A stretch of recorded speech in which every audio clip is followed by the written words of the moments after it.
Diaspora UA, Bohdan, Borovets, and Oksana Davyda welcomes you. And we are inviting you to share your thoughts and opinion about the situation in Ukraine and the United States. Thank you, Oksana, for joining. What do you think about current situation with aid package for Ukraine?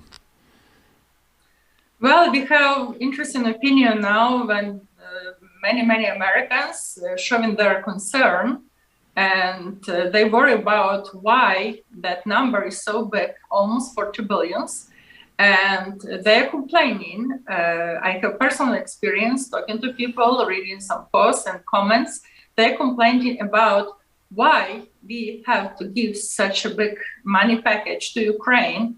And now we have kind of terrible situation in economical life in the United States, and average Americans can have their show and express their personal experience, how bad is inflation right here, how fast price rise for everything, starting from gas and from information. I see some people posting picture from California, other states, it's almost $6 and more dollars per gallon compared to below $2 2 years ago. So of course, all that together makes kind of a mess in information, and people don't know how to react. From one hand, many Americans absolutely support Ukraine and understand we need to help, we need to support this country because war is terrible, and Ukraine is fighting not just against Russia, they're fighting for whole world against Russian socialism regime and communist regime, and that terrible dictator Putin wants to conquer whole world, and Ukraine is doing the job for many countries. So of course we have to help Ukraine. But if we look carefully on those numbers, which includes in that big money aid package to Ukraine, so if you don't just read titles, if you spend a few minutes, and it's available, we're probably going to have a link under our video. So you see, first, you just minus 11 billions immediately goes to Biden Foundation. Do we need explanation what it means, how it's going to be used, and what's going to happen with those money? No. 11, it's almost like 1/3 is gone. So if you read carefully, you see many different lines without real explanation. And if you dig deeper, you understand not all money gonna go to Ukraine, period. So I remember even some other country help. I believe it's gonna be Afghanistan, maybe Russian immigrants too, have we were informed before. They were welcome to United States with great help, and help for them is going to be totally different from help for Ukrainian immigrants, because Ukrainian immigrants going to need personal sponsors to enter United States, which of course makes us wonder why those money claiming to be help for Ukrainian immigrants, and in this case Ukrainian immigrants gonna need additional help from personal sponsors in this country. But if we're talking about immigrants, which millions of them moving into our country from back doors through Mexico, they don't require to have a personal sponsor from United States, because we are sponsoring them with our own money. So it's a big difference. Why that number is so big if Ukrainian immigrants not going to have real support from our government? So it's a big question. And even more in this package, what was included, which has no absolute connection to Ukraine. And I believe it was one reason why many Republicans, conservatives are not agree with that decision. So see what happens before. First, Biden wanted to include COVID-19 package into this Ukrainian package.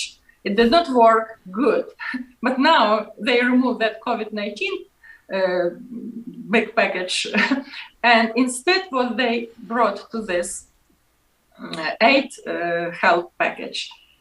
We read, it's a Title 42, so it's a law which we can use, thank God, for some justice when it comes to dealing with illegal immigrants. So according to this Title 42, I can call it probably law or bill, we still have legal way to deport unwanted immigrants. I'm sure it's not going to work for each one because they all are unwanted and illegal. But maybe at least we can use that Title 42 to eliminate those absolutely 100% criminal elements entering our country from back door instead of front door. And because of that, Title 42 was included in this package. So Biden wants to cancel that Title 42. It means we're not going to have any tool at all to regulate what's going on, and we're not going to have any tool to clean that back door, and it looks really, really bad. So at least we have something in some cases. If we really need to deport really, really bad elements from our country, we wouldn't be able to do that if that Title II is accepted. So it means why you put so many different subjects in one basket, and it's not easy to vote for one thing when you're opposing another thing. So an additional way, Ron Paul is criticized from Ukrainian part, but we understand what he was trying to do.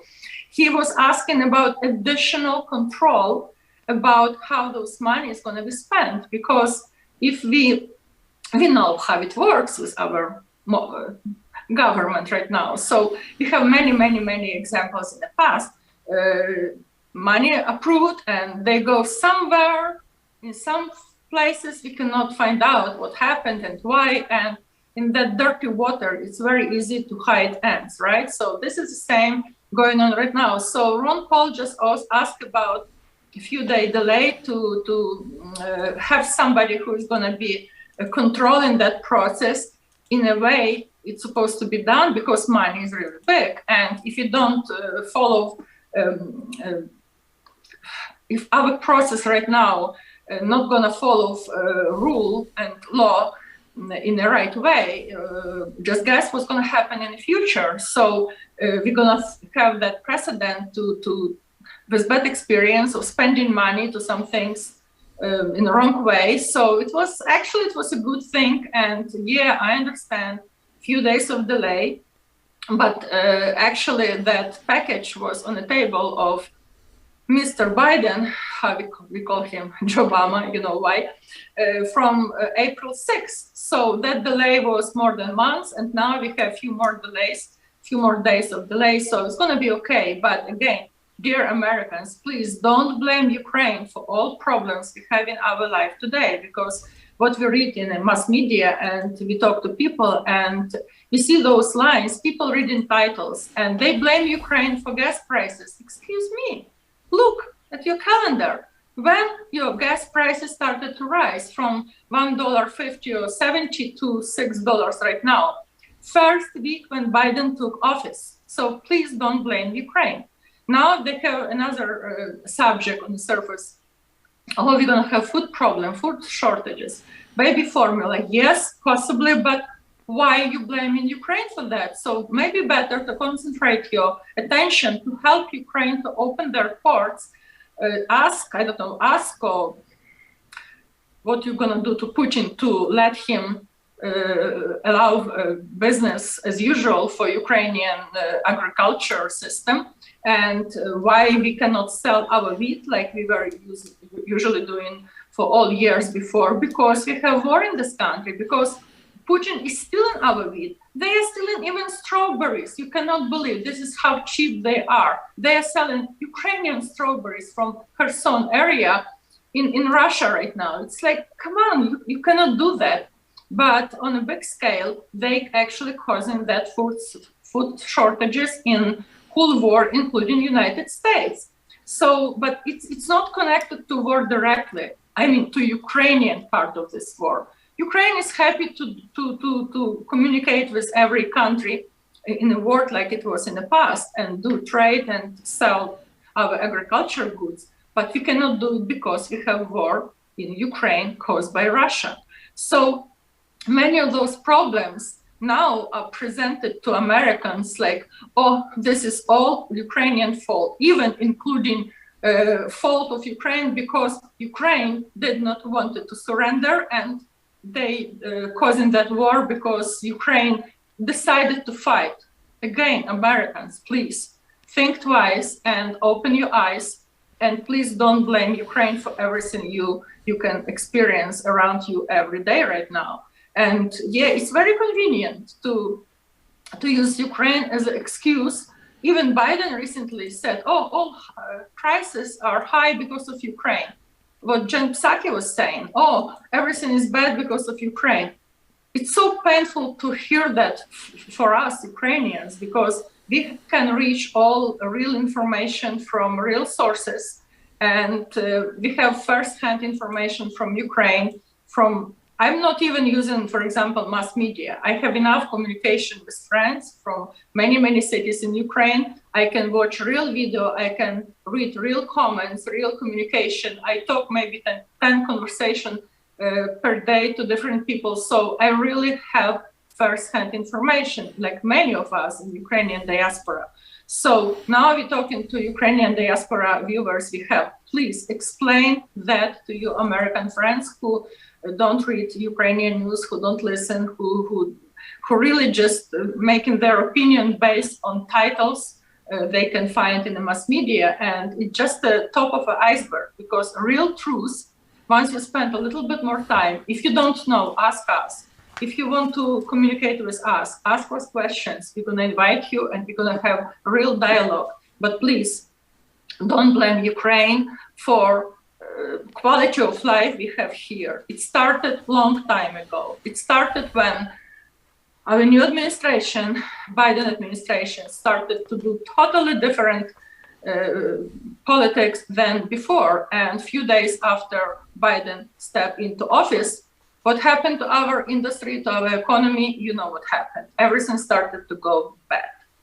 So please call him, call White House, and claim you have to do something for this country, Mr. President, not just blame Ukraine and different countries around you. So you have to deal with your food shortages right here. You can do it. It's not like high-tech technology. It's a simple, primitive things you can handle, please, if you are president of this country.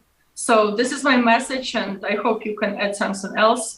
But we wanted to do like emergency broadcast, because it's really bothering us. It's painful. I have tears in my eyes when I see what's going on around. And in addition to worry to lose our sleep and nerves and health, because it's like impossible to function when you understand what's going on in your own country. And in addition, we have problems here in everyday life. So understand us, trust us, and be with us, please.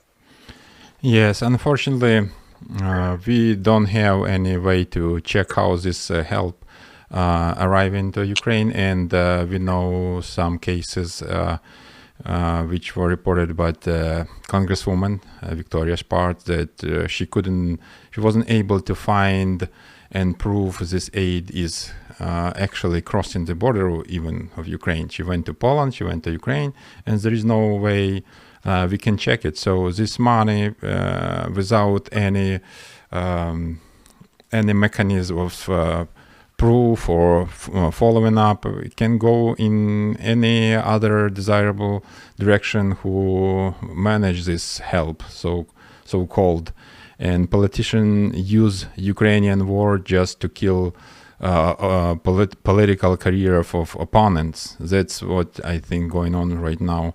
And unfortunately, Ukrainian fighting for freedom, and kids and civilians suffering, thousands of them killed, injured. And it's a shame politicians in Washington using this situation just to advance their career. Yeah. And just one more moment, when average American has a little bit more problem in his average life than before, they started to claim, they started to show their unhappiness. But if even, just imagine, it's like imaginary moment, if even all those problems we have here was really caused by Ukraine fighting Russians, if it could be still nothing to compare to real struggling Ukrainian people going through right now. So if you have to pay a few dollars more, like Germans were claiming, oh, we have to have 60 euro more money to pay for heating service because of, if you ask us to not to buy Russian gas. The same probably a comparison can happen here, but if you put those few dollars, few euro to consideration how much damage it was done to Ukraine, to Ukrainian life, how are you gonna price 10,000 killed people? How are you gonna price family who lost few members or somebody who lost a child? We have few hundred babies just killed. Of course, it's gonna be more because we don't even have ability to find everybody. How are you gonna appraise burned city like Aleppo style? How are you gonna appraise whole countries in a fire when you hear bombing? I'm calling to my son and he's saying, Mom, sorry, we have sirens, so I'm gonna call you.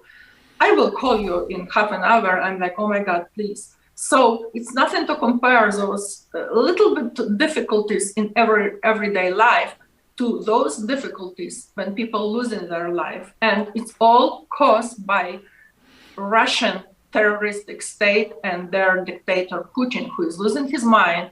And I would hope all world leaders, instead to blame Ukraine and instead to find out how to help Ukraine, which is absolutely, yes, good.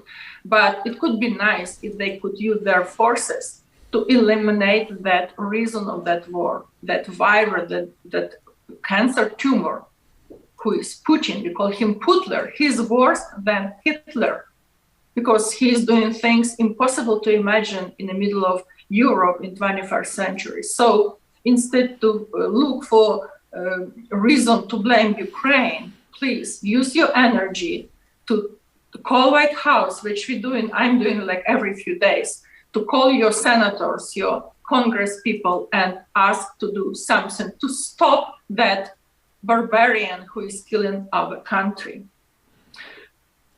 Thank you. I think you understand what we're trying to say, but if you're going to have some updates, I hope it's going to be better news one day. But right now, we just wanted you to know our opinion about what's going on about Ukraine and American mass media. Yes, of course. Thank you, Oksana, for joining. Thank you for your opinion and your thoughts and your efforts to help Ukraine. Glory to America and glory to Ukraine. Slava Heroyam.